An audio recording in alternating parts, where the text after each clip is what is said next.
ինչպես եք վերաբերում գործերին,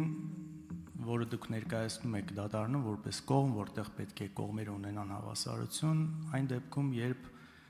դատավորները կոնկրետ օրինակ ունենում են քաղաքական անցյալ։ Այդ ձեր մոտ դատախազությունում կա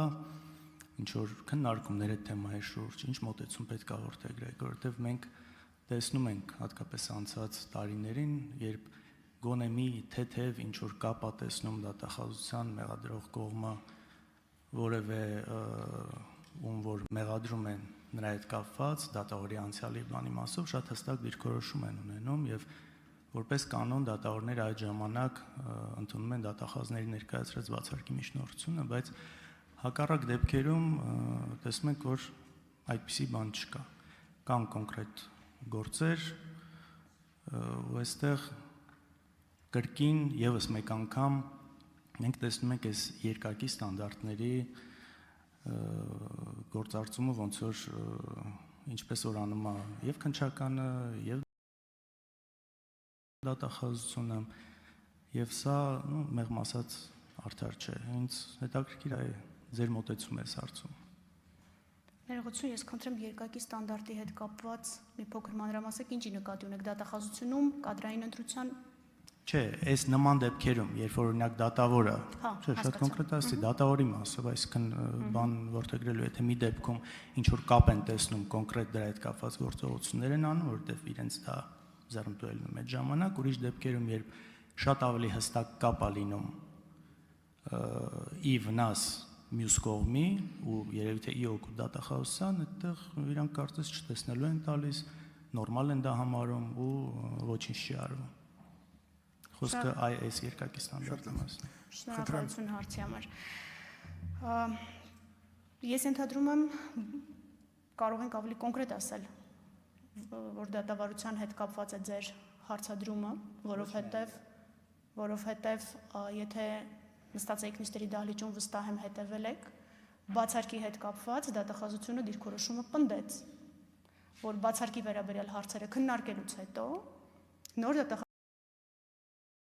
դատախազությունը հանդես կգա միջնորդությամբ։ Պաշտպանական կողմը պնդեց, որ բացարկի հարց չի կարող քննարկվել, որովհետև իրենք տեղեկացված չեն մեղադրանքից։ Եվ վստահ եմ, հիշում եք, որ դատարանը որոշում կայացրեց հաջորդ դատական նիստին անդրադառնալ այն հարցին, թե սկզբից բացարկների հարցն է քննարկելու, հետո դատախազության միջնորդությունը, թե ոչ։ Այսինքն ձեր են հետևությունը, որ դատախազությունը կողմ է որևէ երկակի ստանդարտի, գոնե իմ տեսած դատավարությունում չի հիմնավորվում։ Եթե որևէ այլ օրինակ գիտեք, խնդրում եմ ասեք, մենք ուշադիր կլինենք։ Օրինակները շատ են, կոնկրետ եթե ուզում եք օրինակներից խոսեք, ես դրա համար չկոնկրետացրեցի։ Իհարկե ավելի թարմը այն է, ինչ դուք ասում եք։ Այդտեղ իհարկե շատ ավելի լուրջ ուրիշ խնդիրներ կա այդ դատավարության առումով ու պաշտպանական կողմը ինչ է ասում, մենք չենք հասկանում ինչ օդվածով ենք մեղադրվում, որ մի հատ էլ հասկանանք բացարկի միջնորդություն ունենք, թե չունենք դատավորին։ Խոսքը ստեղ դրա մասին չէ միայն։ Կոնկրետ իմ դեպքում եղել է օրինակ Մասիս Մելքոնյան, ով ընտրություններին մասնակցել է Հակադիր Բևեռում, կոնկրետ ընտրացուցակում ա եղել 14-րդ համարը, կոնկրետ կուսակցության, որը մեր Հակադիր Բևեռում էր ու սրա հետ կապված դատախազությունը ոչ մի խնդիր չի տեսել, պաշտպանական կողմի ներկայացված բացարկները ոչ մի ազդեցություն չեն ունեցել, դե մակագրումներ հատուկ ամեն կերպ արվել է նույն մարդուն, բայց ես ընդհանուր դիրքորոշում եմ ուզում հասկանալ, որտեղ վաղը մյուս օր էլ կարող է օրինակ մեր գործընկերներից մեկը դատավոր դառնա, արդյոք դատախազությունը նորմալ է համարելու, երբ որ ինչ որ գործով մյուս կողմում գտնվող մարդկանց հետ կապված գործերում իրենք հանդիսանան որպես դատարան։ Խոսքը ավելի խնդրում եմ ընդհանուր։ Շատ լավ։ Պատասխանը արձագանքեք, այո։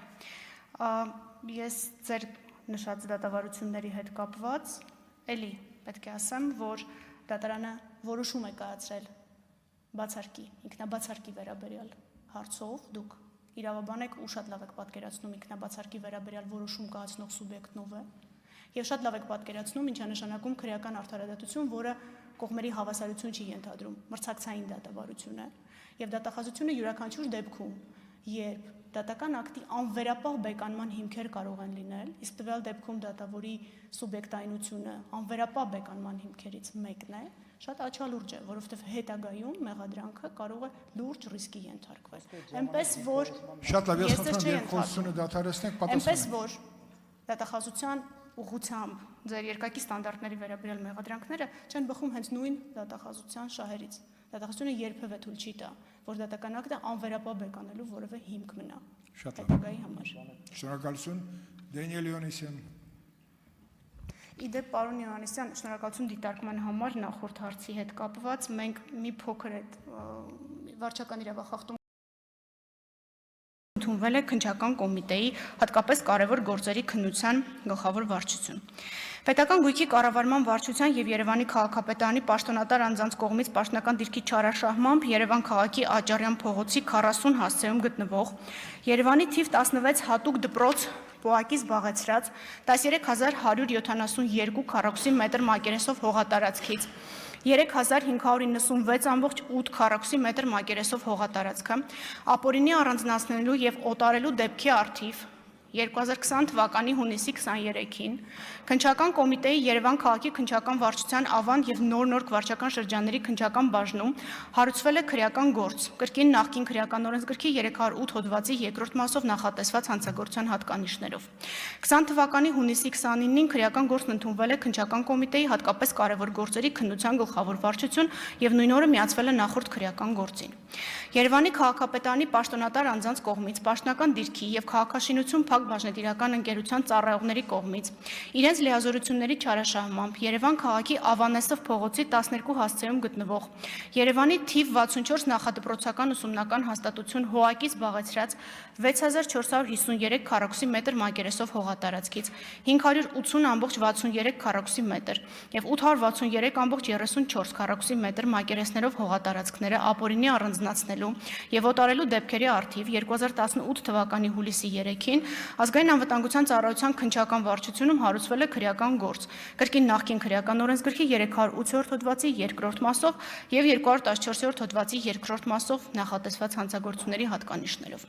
20 թվականի մարտի 4-ին քրեական գործն ընդունվել է քննչական կոմիտեի հատկապես կարևոր գործերի քննության գլխավոր վարչության վարույթ իսկ 20 թվականի հունիսի 29-ին որոշում է կայացվել երկու վարույթները միացնելու մասին Երկու վարույթներից անջատվել է մեկը, որը ըստ մեղադրանքի Արման Գալուստի Սահակյանի Նախկին քրեական օրենսգրքի 308 հոդվածի երկրորդ մասով, Տարոն Անդրանիկի Մարգարյանի 308 հոդվածի երկրորդ մասով 3 դրվագ, Անդրանիկ Մազմանիկ Քասարյանի 308 հոդվածի երկրորդ մասով 4 դրվագ եւ 314 հոդվածի առաջին մասով կրկին 4 դրվագ, Արսեն Սերյոժայի Ամյանի 308 հոդվածի երկրորդ մասով 4 դրվագ, Հայկ Արտուշի Կյուրեղյանի 38-308 հոդվածի երկրորդ մասով եւ 38-314 հոդվածի առաջին մասով, Արամ Արտավազդի Ենգոյանի 38-308 հոդվածի երկրորդ մասով, Տիգրան Կարլենի Փոթիկյանի 38-308 հոդվածի երկրորդ մասով, Միքայել Լևոնի Հակոբյանի 38-308 հոդվածի երկրորդ մասով, Հայկ Հենրիխի Պետրոսյանի 38-308 հոդվածի երկրորդ մասով 2021 թվականի դեկտեմբերի 30-ին ուղարկվել է դատարան։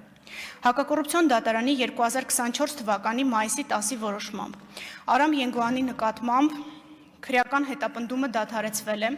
Քրեական դատավարության օրենսգրքի նախկին քրեական դատավարության օրենսգրքի 35 հոդվածի առաջին մասի 6-րդ կետով սահմանված ոչ արդարացնող հիմքով, վաղեմության ժամկետն անցած լինելու հիմքով։ Հակակոռուպցիոն դատարանի 24 թվականի սեպտեմբերի 19-ի որոշմամբ Հայկ Կյուրեղյանի նկատմամբ քրեական հետապնդումը դադարեցվել է կրկին ոչ արդարացնող վաղեմության ժամկետն անցած լինելու հիմքով։ Հակակոռուպցիոն դատարանի 2024 թվականի հոկտեմբերի 21-ի որոշմամբ Հայկ Պետրոսյանի նկատմամբ քրեական հետապնդումը դադարեցվել է կրկին ոչ արդարացնող վաղամության ժամկետն անցնելու հիմքով։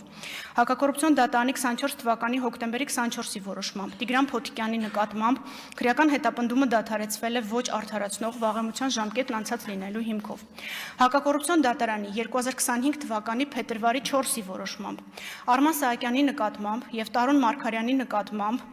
քրեական հետապնդումը կրկին դադարեցվել է քրեական դատավարության օրենսգրքի 35 հոդվածի առաջին մասի 6-րդ կետով սահմանված ոչ արդարացնող վաղեմության ժամկետներն անցնելու հիմքով։ Նշեմ, որ երկու մեղադրյալներն էլ որևէ դիրքորոշում դատարանում չեն հայտնել մեղադրանքի վերաբերյալ։ Մենք ունենք մի մեղադրյալ, որը չի համաձայնվել մեղադրանքի հետ, բայց դատական նիստերի ընթացքում երբևէ չի հնչել մեղադրանքի հետ անհամաձայնություն, հնչել է միջնորդություն, որպեսզի ոչ արդարացնող հիմքով վաղեմության ժամկետն անցած լինելու հիմքով քրեական հետապնդումը դադարեցվի։ Հիմա նաև մի փոքր ավելի հասկանալի կենցաղային լեզվով կփորձեմ բարձրաբանել, թե ինչա տեղի ունեցել այս 3 դպրոցների, 1 դպրոց եւ 2 մանկապարտեզների հետ։ Երևանի քաղաքապետարանի եւ կառավարությանն առընթեր պետական գույքի կառավարման վարչության իրավասու աշխատակիցների կողմից պաշտոնական դիրքը օգտագործելով հանցավոր ճանապարհով ստացված առանձնապես խոշոր չափերով գույքից Բեկնազարյան փողոցի 5 հասցեում գտնվող 185 հանրակրթական դպրոց Պոակի, Աճարյան փողոցի 40 հասցեում գտնվող թիվ 16 հատուկ դպրոց Պոակի, Երևան համայնքի սեփականություն հանդիսացող թիվ 64 նախադպրոցական ուսումնական հաստատություն ՀՈԱԿ-ի զբաղեցրած տարածքներից